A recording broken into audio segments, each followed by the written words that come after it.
NBA front office insider Bobby Marks is with us once again. He's been a regular here lately. Bobby, who are three players that we should keep an eye on in Salt Lake City Summer League? Starting with a guy that Danny Ainge was determined to draft, who did show up after all. Yeah, that's Ace Bailey, the Rutgers forward, the fifth pick in the draft. And certainly we're going to have our eyes on Ace in Utah here. I think the interesting thing for me with Ace is, does Utah play him more at point guard here? Here's a player that averaged 2 turnovers last year at Rutgers, only 1.3 assists. And as you know, Hannah, Summer League is about experimenting. VJ Edgecombe is the next player, the third overall pick in the draft. The 76ers guard is probably the most athletic player in this year's draft, 2.1 assists last year at Baylor. Another player who is going to probably experiment, a little bit upside. A tendency is probably to rely more about getting to the basket. We'll see as far as how his mid-range game is in Utah.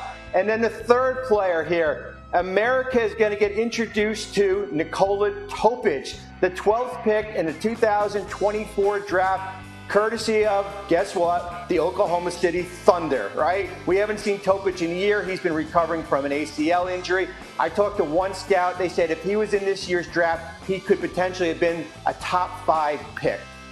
Wow. And this is a guy that turns 20 in August. Just another addition to that young roster. Very interesting. All right, let's pivot, if we can, to the available veteran free agents. You've been on that all week long. What's the latest on where Chris Paul and Al Horford might land? And if you could start with CP3. Yeah, it's funny. We just talked about the youth in the draft. Now we're talking to more of about the seasoned veterans here in free agency. Certainly Chris Paul, the 40-year-old, 82 games last year, 82 starts. I would keep an eye on 2 teams here, Hannah. The Milwaukee Bucks, certainly with the loss of Damian Lillard, and his former team, the Phoenix Suns. 2 fits as far as where Chris Paul could eventually wind up. Al Horford is a little bit more interesting here. A team like Golden State, who lacks front court depth with Horford here, 39, has averaged at least 6 rebounds in every season here. A lot of what happens with Horford in Golden State is dependent on Jonathan Kuminga, the restricted free agent who still is unsigned. But hopefully by the end of next week, both those players will have a new home. I love the idea of Horford with the Warriors. Yeah, that's really interesting way to round out that roster. Finally, you know, we're doing 50 states in 50 days, and we're in Missouri today. So what about the future of a St. Louis native? Let's talk about Bradley Beal, signed for 2 more years there in Phoenix. 2nd year as a player option, also has a no-trade clause. So what's the latest on his future with them? Yeah, Bradley Beal owed $111 million over the next 2 years. Of course, Phoenix tried to move him at the deadline. That no-trade clause did become a hindrance here. Hannah, I think we're looking at a breakup between both Beal and the Phoenix Suns. And similar to what we saw with Damian Lillard, people are going to get used to that waiver and stretch provision here. If you look at it for Beal, a potential $20 million cap hit in Phoenix. Remember, this is a team that's been buried in the luxury tax, have been buried in the second apron.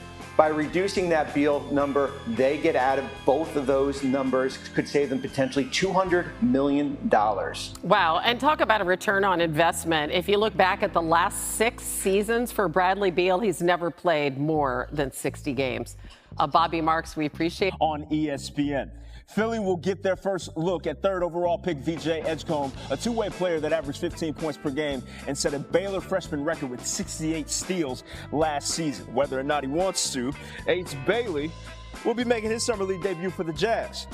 Bailey averaged 18 points per game last season, which included a 39-point performance that tied the most points in a game by a Rutgers freshman. Jazz will also get their first look at 18th overall pick Walter Clayton Jr. The bucket-getting guard averaged 18 points per game last season en route to leading Florida to its first national title since 2007. To help get your mind right, NBA front office insider Bobby Marks joins us now. Bobby, Utah is going to get a lot of focus in Summer League, particularly because of Ace Bailey. What aspect of his game are the Jazz and he looking to improve upon this evening?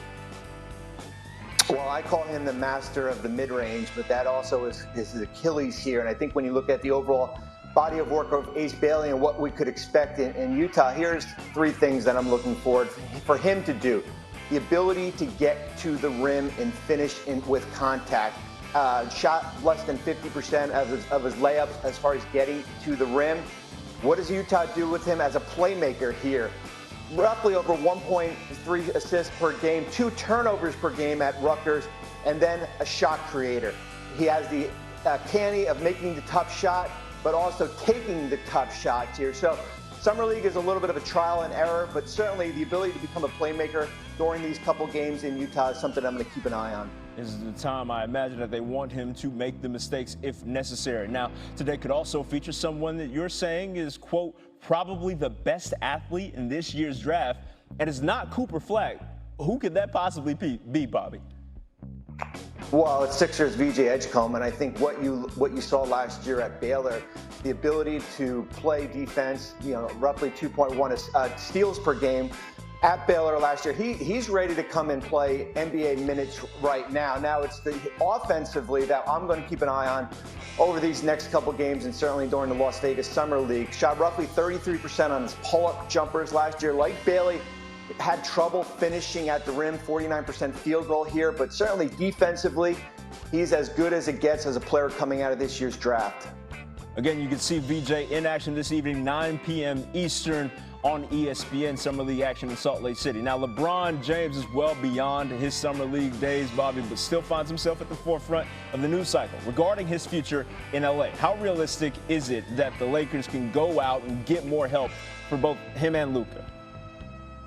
Well, over the last week, they've added Jake LaRavia, DeAndre Ayton, and yesterday Jackson Hayes. And if we're going to do a little bit of napkin math right now, the LaRavia and DeAndre Ayton signings has hard capped the Lakers at the first apron. They're roughly $3.3 million below, so that doesn't really get you much in free agency. The likelihood is that they're going to sign second-round pick Adu Thero. If they want to create more room, they're going to have to waive a player like Shake Milton. His $3 million contract becomes guaranteed on July 15th. That would give them the ability to go out and sign another player, potentially to the veteran minimum exception. They do have those expiring contracts if they want to be a player out in the trade market. Gabe Vincent, Rui Hachimura, Maxi Kleber, nearly $40 million in expiring contracts. The Lakers trying to make some money moves, trying to figure out exactly which timeline to play on, either present or future, fresh off that first-round exit. In Manhattan, the Knicks, fresh off their first Eastern Conference Finals berth in a quarter century. The story of this offseason has been the absentee on the bench. They finally did find a head coach in Mike Brown. So what is the state of the Knicks now?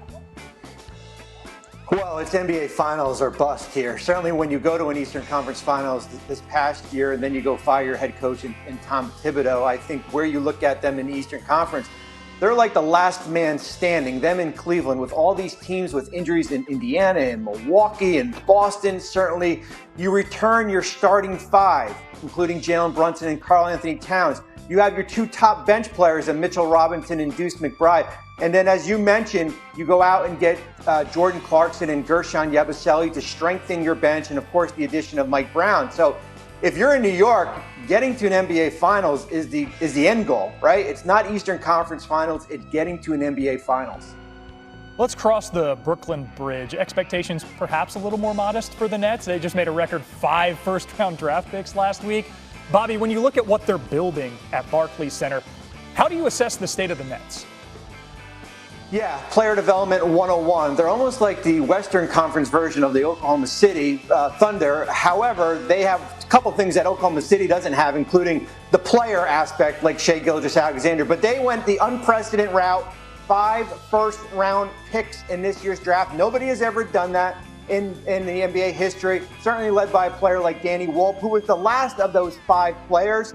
He is one of those more established players, played at Michigan last year. A 6'11", can play point guard for you, but it is all about youth and building with the young core in Brooklyn. Remember, 13 first-round picks over the next 7 years in Brooklyn, so they're going to be doing a little bit different than what New York is doing right now. Preaching patience in New York City, though, is an endeavor in and of itself. Brooklyn, Bobby, in the last 8 playoff series, they've won just